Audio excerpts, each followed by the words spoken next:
My name is Corey. I'm the new schools organizer with For Our Kids. As I think all of you know, For Our Kids is a national network of climate concerned parents, grandparents, and caregivers. We have local teams across the country that take various kinds of climate action, ranging from land stewardship and climate activism to advocacy and litigation. And Arij is going to put some links in the chat as we go, but I think you're all familiar. So we're really excited to have you all here with us to talk about extreme heat in schools and what we can do about it. Areej is helping us tonight with our tech and the chat tonight. So if you have any issues, please reach out by chat to Areej, and you're welcome to put questions in the chat throughout the evening, and our speaker, Jackie, will address them at the end of her presentation. So again, thank you all for being here. Before we move into our main agenda, let's just take a moment to ground ourselves and reflect on our relationship with the land and its original stewards. As a network, we are all calling in from different places of what is known as Canada. All of us live in communities that exist on land taken from many Indigenous peoples across Turtle Island. I am speaking to you from Toronto, which is the traditional territory of many nations, including the Mississaugas of the Credit, the Anishinaabe, the Chippewa, the Haudenosaunee, and the Wendat peoples, and is now home to many diverse First Nations, Inuit, and Métis people. Toronto is covered by Treaty 13, signed with the Mississaugas of the Credit, and the Williams Treaties, signed with multiple Mississaugas and Chippewa bands.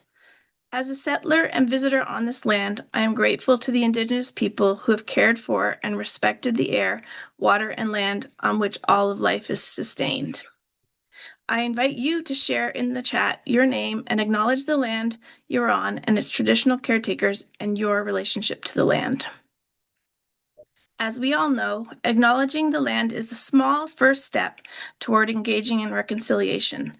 It is a commitment to ensuring that in our work to create healthier schools and communities, we are thinking about what solidarity with Indigenous peoples looks like. How can our climate action in schools support and uplift Indigenous-led environmental stewardship? And how can our advocacy for electric school buses or sustainable schools, for example, learn from and support Indigenous rights and sovereignties? This leads us to our shared commitment to move beyond just words and into meaningful, ongoing learning and action. And we hold the intention of solidarity at the heart of our work as we continue our discussion today.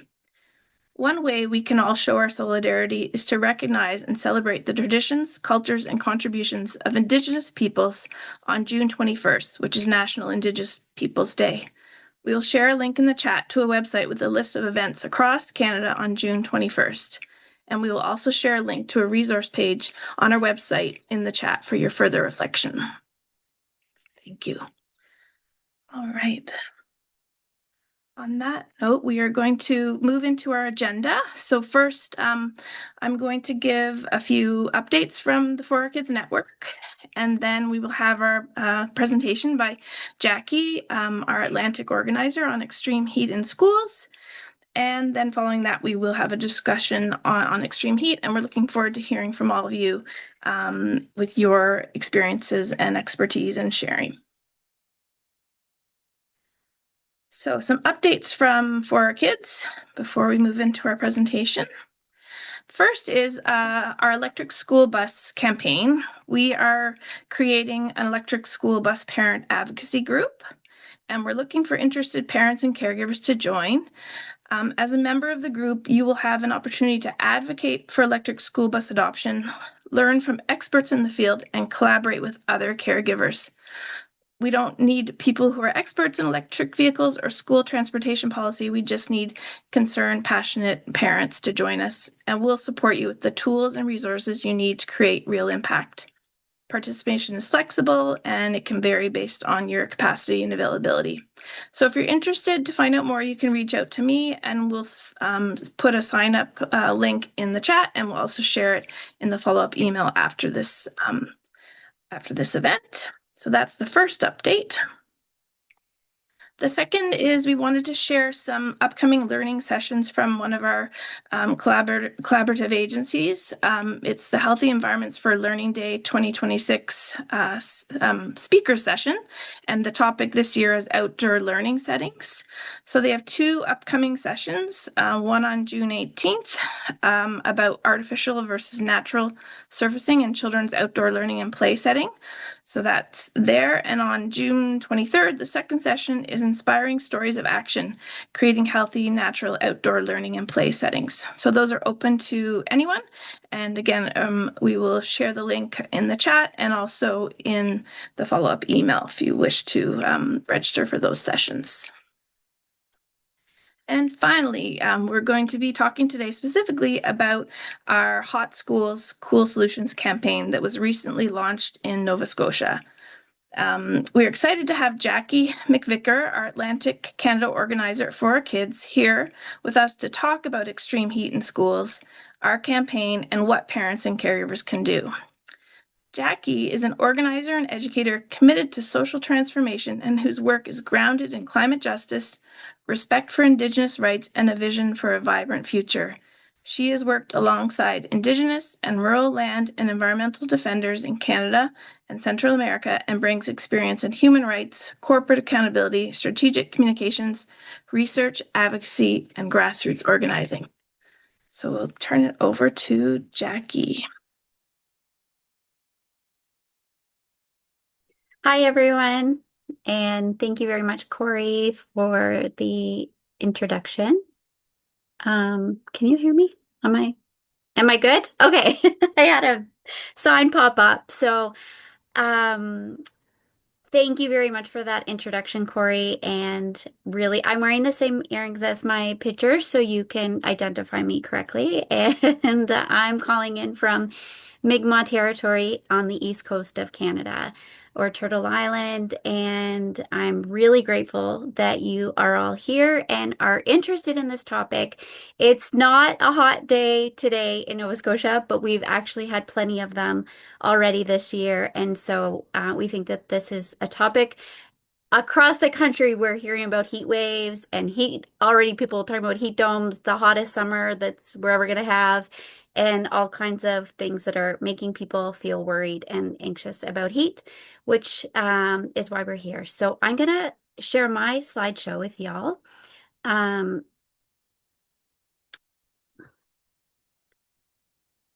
and again, just, oh, are you seeing my slideshow? We're seeing you. I think you shared I'm the side. rewinding. Okay.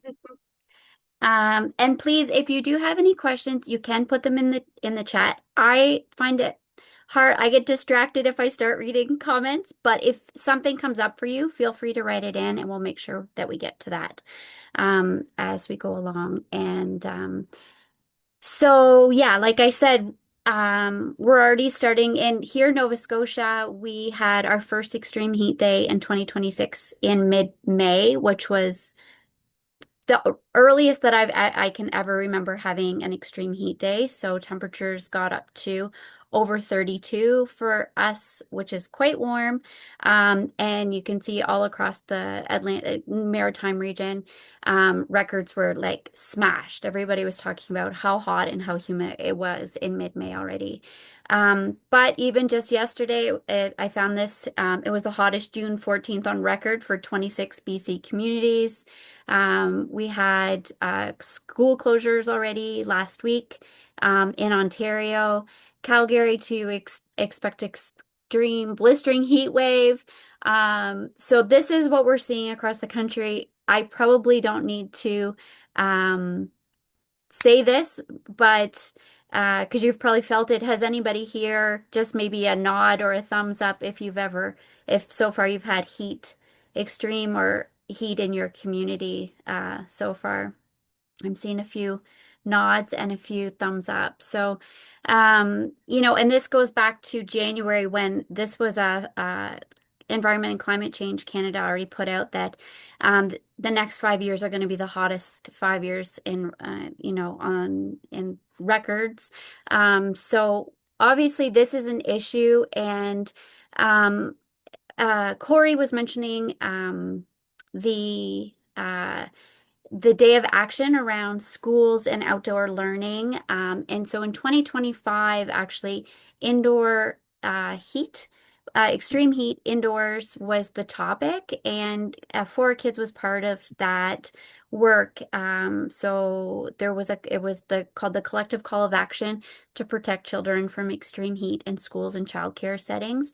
And really, what we learned, and through that process, were some really important facts, like that there aren't, in Canada, there is not a maximum across the board threshold for indoor heat. So that does not exist. So even it's up to, individual organizations or institutions to make guidelines or policies that would regulate whether it's like a library or a hospital or a school. Everyone's kind of on their own for figuring out what that should look like. But what experts and healthcare professionals say is that once indoor temperature reaches 26 degrees, there are dangers for anybody indoors experiencing that. So 26 is really kind of what they consider the threshold. And that's what we so are kind of advocating for, that there one thing being a threshold maximum for schools. But I have a link and some resources at the end. So there's a, a a piece of research here that was done that we cite on to as for kids, that is a useful document that really kind of lays out what some of the dangers are.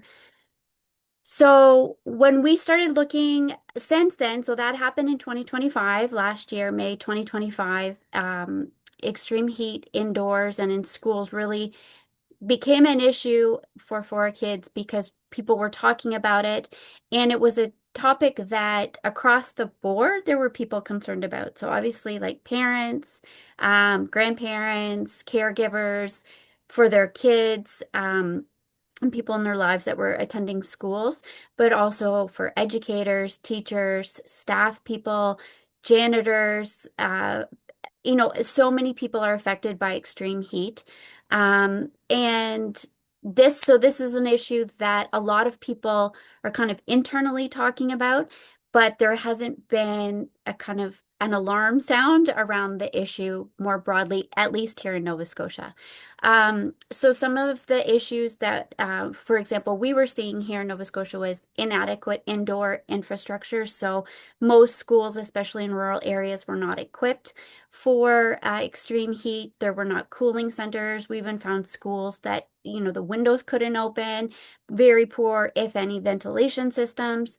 Outdoor infrastructure was lacking, so lack of green spaces, lack of play equipment that was under shade. So even if kids were going outside, it was potentially in like blistering hot, asphalt or cement. So that wasn't actually helping at all.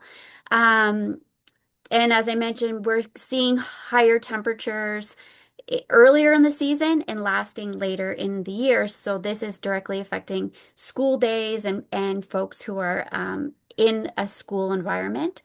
There's no policies or guidance across the board. Here in Nova Scotia, there's nothing at a school level, but there's nothing also at a provincial level. So there's this huge gap because there's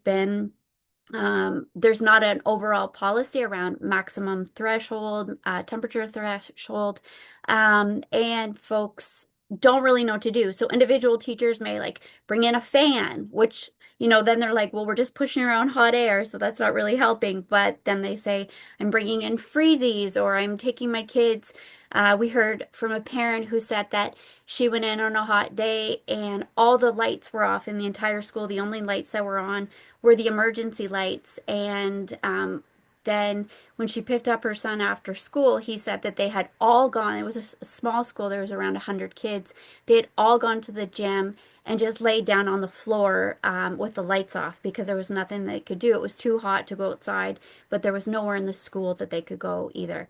So this is the reality of what also administrators are also trying to figure out what to do because their teachers are often in this situation where they're obviously looking after themselves as being in this situation. Then they're trying to be mindful of what's happening with the kids in their classrooms. And extreme heat can have symptoms like sweating, but it can also have like no sweating in some people. Or they could have, some kids, especially when they're younger, might not experience any symptoms until they're completely wiped out and almost pass out. I met a teacher a few weeks ago that said in the hot day that we had in May, there was a student that went home after they fainted at school. So this is a lot of people don't realize what's happening until it's maybe too late, or they are dehydrated and then they have symptoms that they're trying to treat for that. Um, and this is really the disproportionate impacts because uh, extreme heat does impact kids and teens in different ways. So when teachers are trying to uh, pay attention to little kids, and then there's older kids who might also be, writing exams or doing in the middle of testing often, which happens at the end of the year. So I heard recently of a school where there was an extreme heat day and they made a decision to go ahead with the assessments that they were doing regardless of the heat, and so there was some pushback from parents around that because it does affect our memory. Like the cognitive impacts of extreme heat are also an important part of what the impacts are. So there's emotional, physical, cognitive impacts of extreme heat, and teachers and parents are often trying to navigate all of that in a learning environment like a school. Um, so really what we were trying to look at here is some more is like demanding transparency about what is actually happening. It's very hard to get answers. We were asking at one point for to know like are teachers tracking temperatures or schools tracking temperatures? Here in Nova Scotia, they are not doing that. But for example, in Prince Edward Island, I know that the teachers union asked the teachers to start tracking temperatures, and that may be where you're living that people are doing that, or teachers or educators or staff are doing that inside of schools. But that's not really a policy. It kind of depends on schools or unions that are supporting potentially. There are some challenges. We have seen some pushback from the province, for example, here. They were interviewed for a media story that we were recently part in, and they just said, well, it's up to everybody throws the ball, right? From the ministry says it's up to the teachers and then the principals and the individual schools.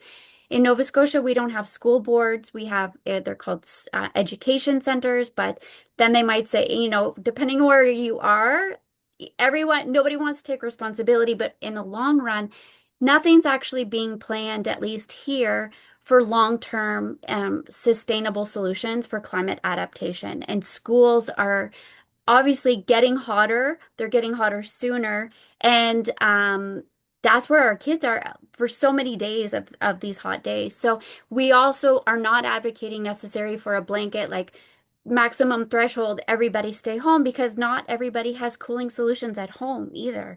Lots of, so if we really thought about schools as community resilience hubs or places where there were cooling, that could serve as a resource that in many places, especially in my experience of living in a rural community, public schools are like one of our biggest pieces of infrastructure, right? So if we had like a cooling zone or a place where also the community could use that as like a hub to come and cool seniors or people without um, air conditioning, for example, that might be a solution more long term for adapting to our changing climate. Um, so that's kind of why we talk about trying to integrate what some of the immediate needs are with longer term planning. So I'm going to go through here this quickly. We're calling, so we have a lot of calls, and you can see all of this. We'll share the webpage where you can see this, but really just the thinking about maximum indoor temperature, um, heat protocol. So if the temperature gets to a certain heat, what is the protocol? What should parents be doing or families? What should teachers be doing in schools? Um, we talked about retrofitting, and if an entire retrofit isn't possible, things like cooling places, centers in a school, so maybe a cafeteria or a library or a certain part of the school where at least kids could go through. So they would have like a period of time where they could cool, and then another group goes in and they would cool, and kind of organizing like that. That's a recommendation that we got from a researcher at Dalhousie that we've been working along with. Um, Ventilation systems we know across the country, I think, are need to be updated, and that was made really clear during the pandemic. Um, Retrofitting schools, to have things like also shaded windows, cool roofs, green space.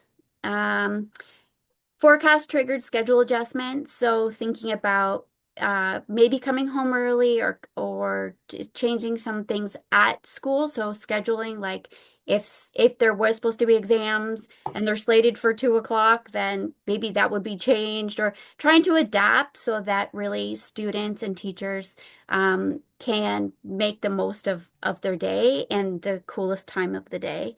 And then again, long-term investments, and longer term, which we not longer term to implement, but longer term, like let's think more ahead of where we're going. This is not something that's gonna get better. It's only gonna get worse. So how are we really looking at climate solutions in our schools?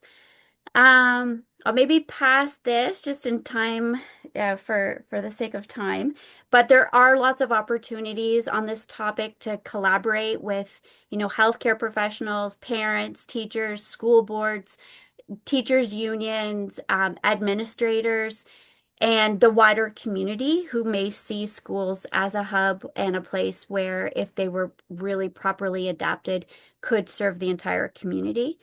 And we do have a number. I wanted to quickly mention that we do have a number of campaign resources. So I'll just highlight a few things. We have a letter template. We have, which is could be adapted for any provincial government.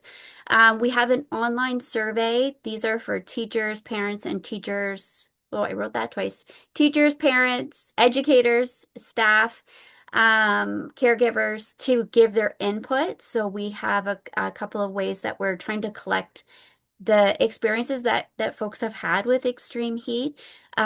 Here in Nova Scotia, we had a radio interview, which helped us get some feedback from people. So people were writing in, and then we're following up and saying like what's happening. So that's how we're starting to like really hear the stories of extreme heat and what that's looked like. For different people and how they're dealing with that. A lot of people just don't know what to do. I think a lot of families are like, I don't know what to do. Do I keep my kids home? Like, do that's not really, it's also like not a solution. So it's kind of like, okay, well, I'm not, but I know I can't send my kid today because I know it's going to be too hot. I have a daughter, she's 15. She shuts down in the heat. Like she really does. She gets like visibly, like she gets visibly hot, like heat. She rides a school bus, and on their way home, they're not allowed to put the windows down. So it's also like she gets off the bus, she's sweating, her cheeks are bright red, and she's like, I can't even. She comes in, she goes to lays, she like puts something cold on her, and she lays down, and she just has to kind of but she's also 15 and can do that. She knows what she needs, and we've talked about it. But there's a lot of kids who on the weekend, actually, I was contacted by a family. There was a really hot day last week here, and there was a special event outdoors at the school, and everybody was like outside, no shade, for about 2 hours. And I got a call, and it was actually from a parent who had got heat exhaustion, and she ended up having to go to the hospital because she was completely dehydrated. So it's a reality that, and I think, it's like, oh, it's hot, it's summer. And I read this meteorologist was like, It's hot and it's summer, but extreme heat is not a typical summer day. So I think just really reiterating that heat can have such an impact on our health, and our physical health is affected by that. So we do have more resources on our website as well that we will share. Campaign backgrounder. These are some of the things that we have, just like info, you know, what is extreme heat? What can you do? That kind of thing that we've used at tabling. So if you were ever involved with tabling, we have some resources that you could use. So I think we'll just wrap up. So thank you so much to Jackie for sharing about the Hot Schools work in Nova Scotia. We hope you all enjoyed the presentation and discussion, that you're leaving with at least a few more tools, and we're happy, as we've said, to connect and support you through your work on extreme heat in your school community. Our next schools group meetup will be in August, on Monday, August 17th. So we'll get in touch with you about that, and topic TBD. And we will send a follow-up email with the links shared tonight, and further resources. And again, if you need any support with the school-related climate action, please reach out to me and I'd be happy to connect and support you. So thanks again, everybody, and we'll be in touch.